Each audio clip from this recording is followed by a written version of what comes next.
Hi వర్స్ welcome to our channel. ప్రస్తుతం మనతో పాటు TDP spokesperson Suryadeva Latha గారు ఉన్నారు. వారితో ఒకసారి మాట్లాడదాం. మేడం నమస్కారం. మేడం నమస్తే. మేడం, జగన్ గారి మేనత్త విమల గారు ఇప్పుడు రంగంలోకి దిగడం చూస్తున్నాం. అంటే అటు షర్మిల గారు అండ్ సునీత గారు వీళ్ళిద్దరూ కూడా అవినాష్ రెడ్డి గారి పైన విరుచుకుపడడం, జగన్ గారి పైన విరుచుకుపడడం ఇవన్నీ కూడా చూస్తున్నాం. ఇప్పుడు రంగంలోకి ఈమె దిగి ఆమె కౌంటర్లు ఇవ్వడం చూస్తున్నాం. అంటే ప్రశాంతంగా ఉన్న పులివెందల్ని వీళ్ళు ఇలా చిందరవందరంగా చేస్తున్నారని చెప్పేసి విమర్శలు చేస్తున్నారు. అసలు ఎంటర్ విమల గారి ఆ ఇంటర్వ్యూ కానీ మేడం అన్నీ చూస్తే మీకు ఏమనిపిస్తుంది మేడం? అంటే విమలారెడ్డి గారి ఇంటర్వ్యూ చూస్తుంటే హాస్యాస్పదంగా ఉంది. ఆవిడ ఎక్కడ కూడా పొంతన లేని ఇవి చెప్తున్నారు. అంటే జగన్మోహన్ రెడ్డి వచ్చిన తర్వాత, ఆయన సీఎం అయిన తర్వాత అంటే రాష్ట్రం అంతా సుభిక్షంగా ఉందంట. ఆవిడ సుభిక్షంగా ఉంటే సరిపోతుందా? ప్రజలు కాదా ఉండాల్సింది? ప్రజలు సుభిక్షంగా కోరుకోవాల్సింది పోయి అంటే ఆవిడికి వర్కులు ఇవ్వటమే కానివ్వండి, వాళ్ళ కొడుకుకి వర్కులు ఇవ్వటం కానివ్వండి, ఆవిడకి ఫైనాన్షియల్గా ఆదుకోవటమే కానివ్వండి, ఆవిడ కొన్ని స్థలాలు కబ్జా చేయటమే కానివ్వండి వైజాగ్లో, ఇవన్నీ చేయటం మూలన ఆవిడ సుభిక్షంగా ఉన్నది కాబట్టి ప్రజలందరూ కూడా సుభిక్షంగా ఉన్నారు అనే వాదన తీసుకురావటం. అంటే ఒక పక్క ఆవిడ హంతకులకి కొమ్ము కాస్తున్నారనేది కూడా ఖచ్చితంగా మనకు కనపడుతుంది. అంటే అక్కడ అన్న అనేది కూడా ఆవిడకి రక్త సంబంధం బంధం కూడా ఆవిడకి తెలియట్లేదు. ఎంతసేపు ఆవిడ మనీ మైండెడ్గా ఆలోచిస్తున్నారు. మళ్ళీ ఆవిడ దైవారాధనలో చింతనలో ఎప్పుడూ ఉంటాను, నేను దైవారాధనకి నా జీవితాన్ని నేను అంకితం చేసుకున్నాను అన్నప్పుడు అలాంటి వాళ్ళకి ఒక సెన్సిటివ్ మైండ్ సెట్ అనేది ఉంటుంది. అలాంటిది కూడా ఆవిడకి ఎక్కడా కూడా కనపడడం లేదు. ఎంత ఇదిగా చెప్తున్నారంటే భాస్కర్ రెడ్డి గారిని జైల్లో పెట్టారు పాపం అంటుంది. అంటే భాస్కర్ రెడ్డి కజిన్ బ్రదర్ అవుతాడు. అది ఎన్ని తరాల తర్వాత వచ్చిన చుట్టరికమో కూడా మనం చూసాం. కానీ ఇక్కడ సొంత అన్నయ్యని చంపారు. షర్మిల గారు చెప్పినట్టు గొడ్డలతో నరికి నరికి నరికి చంపారని చెప్తున్నారు కదా.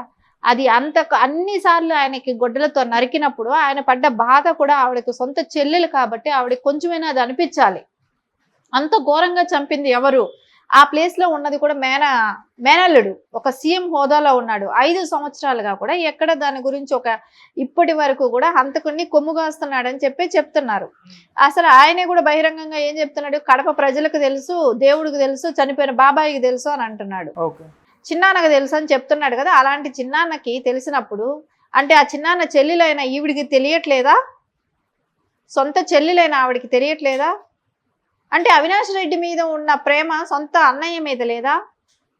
అంటే ఒకే రక్తం పంచుకు పుట్టిన, ఒకే తల్లి కడుపును పుట్టిన అన్నయ్య చచ్చిపోతే ఆ బాధ ఆవిడకి ఎక్కడక్కడ కనపడడం లేదు.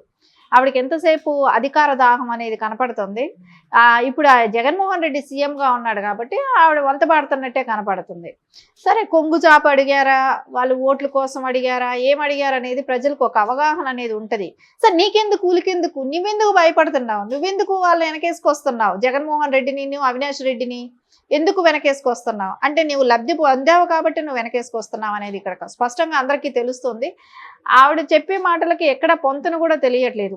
సరే, దానికి కౌంటర్గా షర్మిల గారు మాట్లాడిన విధానం కూడా చూస్తే మనకు అర్థమవుతుంది. ఆవిడకి వయసు రీత్యా ఎండలు కాబట్టి ఆవిడకి ఏం మాట్లాడుతున్నదో తెలియకుండా మాట్లాడుతుంది. సొంత అన్నయ్య చనిపోయాడనేది కూడా ఆవిడ ఆలోచించట్లేదు. నీకు వివేకానంద రెడ్డి గారు నీకు ఎన్ని చేశారు, నువ్వు ఆయన నీకు గతంలో ఏ రకంగా నీకు అండగా ఉన్నాడు, కానీ నువ్వు అది కూడా గుర్తించుకోలేకపోయావు. ఈరోజు జగన్మోహన్ రెడ్డి నీ కొడుకు ఇచ్చిన కాంట్రాక్ట్ వర్క్లే కానివ్వండి, మీరు ఆయన మూలాన లబ్ధి పొందిందే కానివ్వండి, ఈ రోజుని ఆవిడని ఎవరు టచ్ చేయలేపారు, అంత ఉన్నతంగా వెళ్ళింది అని చెప్పి కూడా చెప్తున్నారని అంటే నువ్వు ఎంత లబ్ధి పొందిన మూలాన ఈ రోజు నువ్వు ఆ కుటుంబంలో ఉన్న వ్యక్తిగా ఉన్నదానివి నువ్వు ఈరోజు వెనకేసుకొని అవినాష్ రెడ్డికి సపోర్ట్ చేస్తున్నావు. నువ్వు చేయాల్సింది వివేకానంద రెడ్డి గారికి. అంటే ఒక వదిన బాధ నీకు తెలియట్లేదు, ఒక అన్న కూతురు బాధ తెలియట్లేదు, ఇంకొక అన్న కూతురు తనకు అండగా నిలబడ్డది, సో సపోర్ట్ చేయలేకపోతున్నావు. అంటే నీకు మనీ కనపడుతుంది. ఈ కుటుంబంలో మనం ముందు నుంచి చూస్తే రాజశేఖర్ రెడ్డి గారు ఉన్నంత వరకు కూడా ఎక్కడ అవినాష్ రెడ్డి ఎవరో తెలియదు, భాస్కర్ రెడ్డి ఎవరో తెలియదు. వీళ్ళు ఏ రోజు కూడా రాజకీయాల్లో వచ్చిన వాళ్ళు కూడా కాదు. సో వాళ్ళకి ఎక్కడ కూడా అవకాశాలు కూడా కల్పించలేదు రాజశేఖర్ రెడ్డి ఉన్నంత వరకు. సో ఆ రాజశేఖర్ రెడ్డి గారు ఎప్పుడైతే గతించారో, ఎప్పుడైతే ఆయన చనిపోయిన తర్వాత నుంచి జగన్మోహన్ రెడ్డి, భారతి గారు వీళ్ళిద్దరూ ఎంకరేజ్మెంటే కానివ్వండి, అవినాష్ రెడ్డిని రాజకీయాల్లో తీసుకురావటమే కానివ్వండి, ఇవన్నీ కూడా జరిగాయి. దానికి వంతపడటానికి ఇప్పుడు ఈవిడ తయారయ్యారు. బైబిల్ చేతిలో పెట్టుకొని నువ్వు పాస్టర్స్ని ఎలా మ్యానిపులేట్ చేయడానికి చూస్తున్నావు, నువ్వు ఓన్లీ రాజకీయం కోసం ఇప్పుడు నువ్వు అంటే అనిల్ గారిని పక్కకు నెట్టడానికి చేసిన అంటే ఆయనకి ఆ మతంలోనే కానివ్వండి పాస్టర్స్ మీద ఒక గ్రిప్ ఉంది కాబట్టి ఆయన్ని పక్కకు పెట్టేదానికోసం నువ్వు పాస్టర్కి ఇప్పుడు నువ్వు రాజకీయంగా నువ్వు ముందుకెళ్తూ కానివ్వండి పాస్టర్ని రాజకీయాలుగా ప్రలోభ పెట్టడమే కానివ్వండి ఇవన్నీ చేస్తూ వాళ్ళకి ఏ రకమైన బెనిఫిట్స్ అంటే మనీ పరంగా నువ్వు వాళ్ళకి ఇస్తాననటమే కానివ్వండి ఇవన్నీ కూడా మనం చూస్తున్నాం. సో ఖచ్చితంగా ఈవిడైతే పక్కగా వైసీపీ ఆవిడ వచ్చి దేవుడి సేవ చేయటానికి కాదు జగన్మోహన్ రెడ్డి సేవ చేయటానికి హంతకులకు కొమ్ము గాయటానికి చేస్తున్న ప్రయత్నం అనేది అయితే ఖచ్చితంగా కనపడుతుంది. ఆవిడ ఇంకొక విషయం అన్నారు, ఆవిడ ఆంధ్రప్రదేశ్ అభివృద్ధి చెందిందంట.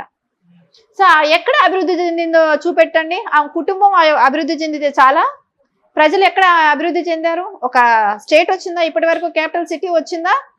ఇంతమంది మహిళల్ని ఇబ్బంది పెట్టాడు, ఆ రోజు మాట్లాడావా? ఎవరు ఏ వర్గం వాళ్ళు బాగున్నారు, ఏ వర్గం వాళ్ళు హ్యాపీగా ఉన్నారు అనేది చెప్పగలుగుతుందా? ఎవరు కూడా అక్కడ హ్యాపీగా లేరు. ఇప్పటి వరకు వృద్ధులకు పెన్షన్ ఇవ్వలేకపోతున్నాడు, అదేమంటే అపోజిషన్ పార్టీ మీద నెడుతున్నాడు. నీ దగ్గర నిధులు లేవనేది తెలుసు కదా, ఆ నిధులు లేదనేది బహిరంగంగా ఒప్పుకోకుండా అపోజిషన్ పార్టీ మీద నెట్టడం కాదు కదా. ఇప్పటి వరకు జీతాలు ఇచ్చావా? జీతాలు ఇవ్వలేదు. ఈవిడ చెప్తుంది అన్ని వర్గాలు సంతోషంగా ఉన్నారంట. రా, ఈ రోజు మేము పిలుస్తున్నాం తెలుగుదేశం వాళ్ళం, ఏ వర్గం హ్యాపీగా ఉందనేది చెప్పు. డిబేట్కి మేము అందరం రెడీగా ఉన్నాం, ఎక్కడైనా సరే మేము కడపకైనా వస్తాం. కానీ ఏ వర్గం వాళ్ళు హ్యాపీగా ఉన్నారు?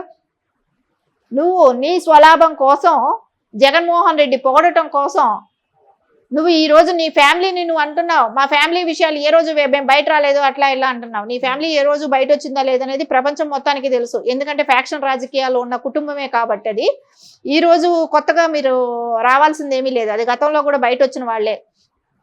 అదే టైంలో షర్మిల గారు పాదయాత్ర చేశారు కదా, 3200 కిలోమీటర్లు తిరిగారు కదా, ఆ రోజు నువ్వు అనలేదే.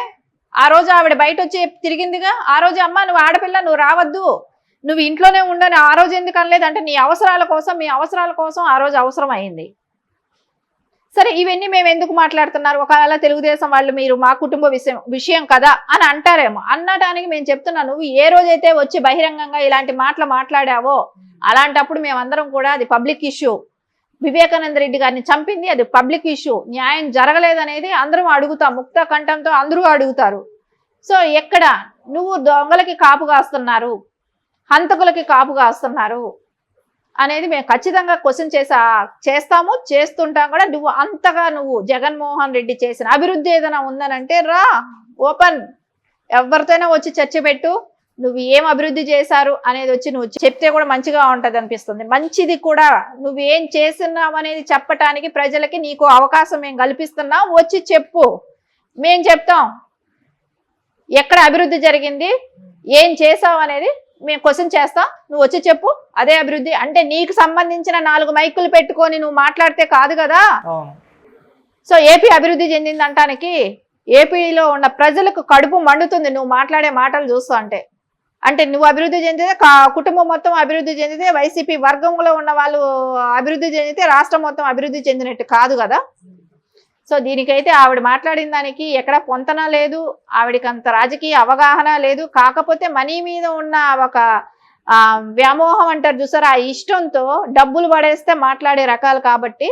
సో వాళ్ళ ఆస్తులకే కానివ్వండి దానికోసం ఆవిడ అలాంటివి ఖండిస్తూ అట్లా మాట్లాడుతూ ఏదో అంటే షర్మిలాని మాట్లాడుతున్నాను, మా అల్లుడిని పొగిడేస్తున్నాను, నా మూలాన రాష్ట్రంలో ఓట్లు పడిపోతున్నాయని అనుకుంటుందేమో కానీ అలాంటివి పడే అవకాశం అయితే ఖచ్చితంగా ఉండదు. ప్రజలకు అందరికీ కూడా తెలుసు ఆవిడ ఏం నీతి వాక్యాలు చెప్పినా ఏంటి శుద్ధపూసలాగా ఈరోజు కొత్త మాటలు అట్లాంటివి చెప్తుంటే ఎవరికి తెలియదండి, ఎవరు చూడలేదు. సో ఈవిడ ఏ రోజు వచ్చింది? ఇప్పుడు జరిగిన ఇన్సిడెంట్ అంటే నువ్వు ఒకవేళ మహిళగా నీ కుటుంబ సభ్యుల్ని ట్రోల్ చేసిన రోజైనా రాలేదుగా, నీ అన్న కూతుర్ని ట్రోల్ చేసిన రోజు కూడా రాలేదు కదా. అంటే నువ్వెంత స్వార్థపరురాలివి. సో నీ కుటుంబంలోనే నువ్వు స్వార్థపరురాలుగా ఉన్నప్పుడు నువ్వు ఇంకా ప్రజల గురించి అందరూ సుభిక్షంగా ఉన్నారని స్టేట్మెంట్ ఎలా ఇస్తావు? సో అందుకని ఖచ్చితంగా అయితే ఆవిడ స్వార్థం కోసం ఆవిడ మాట్లాడుతుంది.